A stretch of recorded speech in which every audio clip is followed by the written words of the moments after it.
बोलो विष्णु भगवान की जय। राधे राधे मेरे प्यारे भाइयों बहनों माताओं व बंधुओं, संस्कार की बातें चैनल में आपका स्वागत है।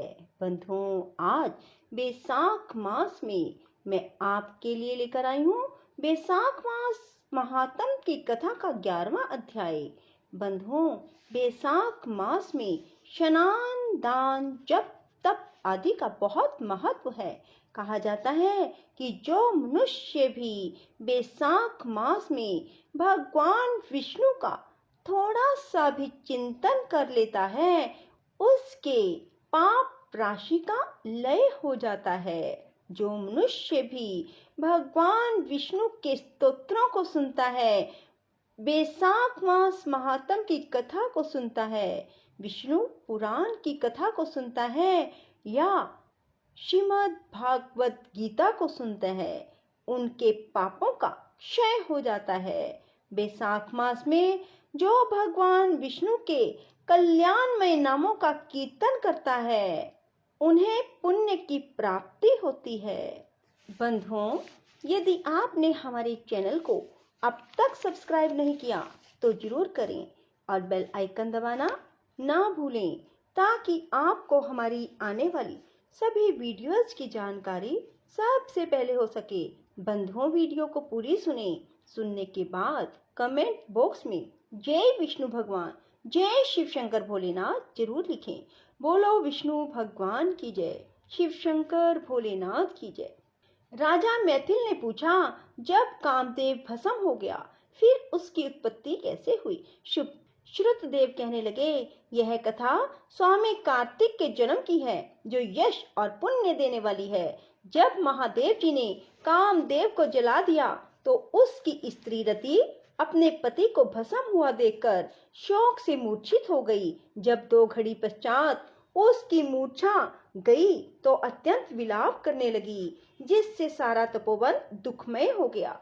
अब रति ने चिता में जलकर शरीर त्याग देने का विचार किया और पति के मित्र बसंत को पति की अंतिम क्रिया करने को बुलाया। जब तक वह चिता बना रही थी कि बसंत भी आ गया। वह रति को देख अति दुखित हो रति को समझाने लगी और कहने लगी कि आत्मघात करना उचित नहीं तथा धर्म से विपरीत है। जब बसंत ने उसके शरीर त्यागने का विचार दृढ़ देखा तो नदी के किनारे चिता बनाई और रति गंगा में स्नान कर सब इंद्रियों को रोक और मन को आत्मा में लीन करके चिता पर चढ़ने को तैयार हो गई। तो उसी समय आकाशवाणी हुई, हे पति प्रेमा, तुम चिता में प्रवेश मत करो, तुम्हारा पति महादेव जी और कृष्ण भगवान से उत्पन्न होगा। इस प्रकार कर्म से 2 जन्म होंगे। दूसरे जन्म में श्री कृष्ण से रुक्मणी के गर्भ से प्रद्युम्न रूप में उत्पन्न होगा।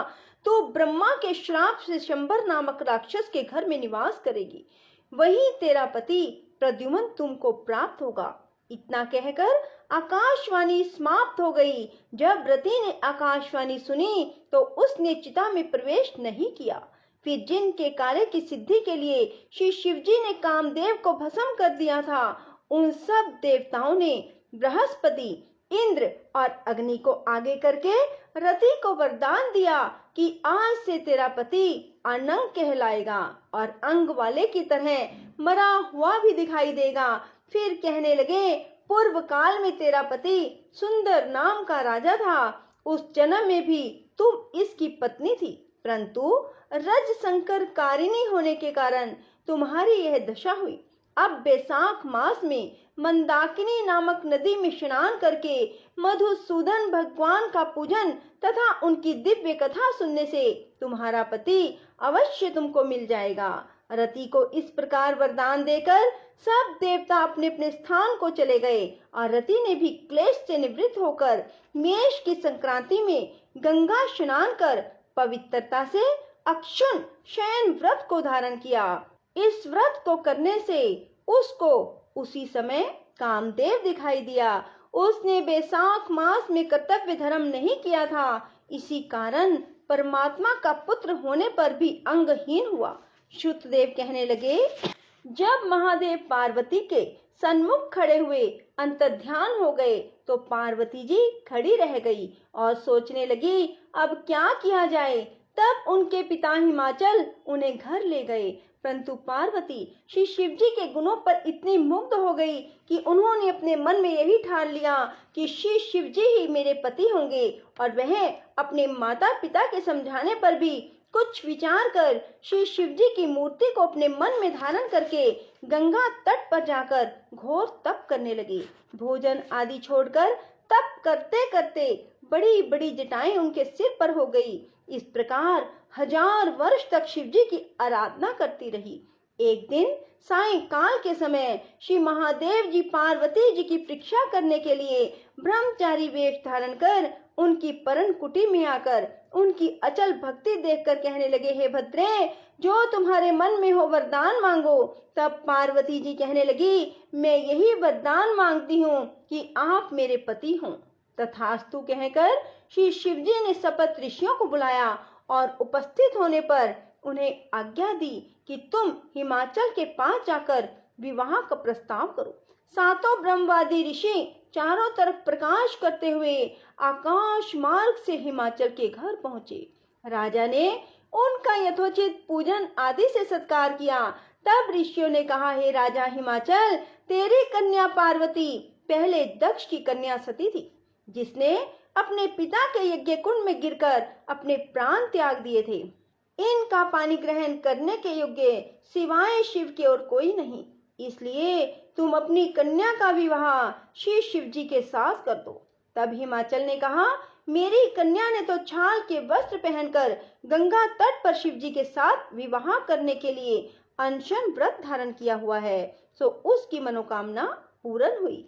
आप महादेव जी को जाकर कह दें कि मैं प्रीतिपूर्वक अपनी कन्या उनके अर्पण कर चुका, आप उसको अंगीकार कीजिए। उधर सप्त ऋषि श्री महादेव जी के पास पहुंचे और विवाह निश्चित तिथि पर लक्ष्मी आदि सब देवियों और विष्णु आदि सब देवताओं के समक्ष विवाह हुआ। जब शिव जी पार्वती के संग नित्य रमन करते रहे, परंतु गर्भ स्थिति ना हुई, तो देवताओं को अति चिंता हुई। सब इसके कारण को सोचने लगे।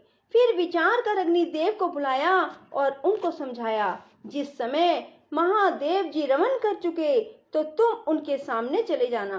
पार्वती तुमको देखकर लज्जा के मारे वहां से हट जाएगी। तुम शिव जी को अपनी बातों में लगा लेना और शिष्य समान बहुत से प्रश्न करना। समय लग जाने पर पार्वती जी की गर्भ स्थिति हो जाएगी। अग्निदेव ने ऐसा ही किया और रमन के समय वहां पहुंच जाने से पार्वती लज्जा के मारे रमन छोड़ एक तरफ हो गई। शिव जी महाराज को ऐसे समय अग्निदेव का आना बहुत बुरा लगा।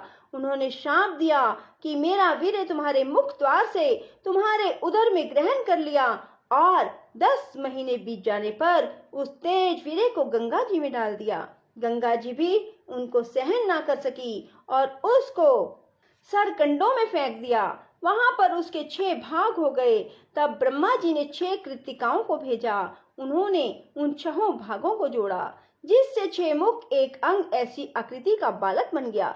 वह बहुत दिनों तक उन सरकंडों में पड़ा रहा। एक दिन श्री महादेव जी और पार्वती जी बैल पर चढ़े जा रहे थे। सहसा पार्वती के स्तनों से दुग्ध की धारा बहने लगी।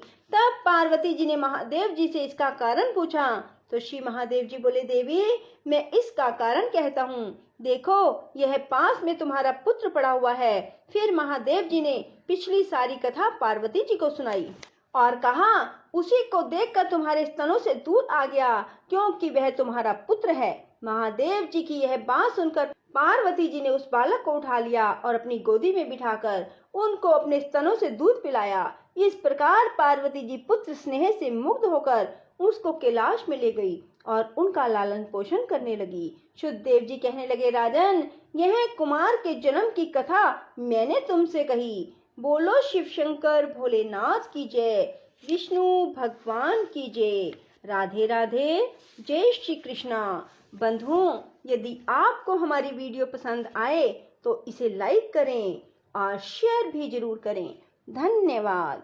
बंधुओं, मैं आपको एक बात बता देना चाहती हूँ कि एकादशी के बाद द्वादशी तिथि को बैसाख मास महात्म की कथा को नहीं सुना जाता और त्रयोदशी तिथि को बैसाख मास महात्म की कथा के 2 अध्याय सुनो।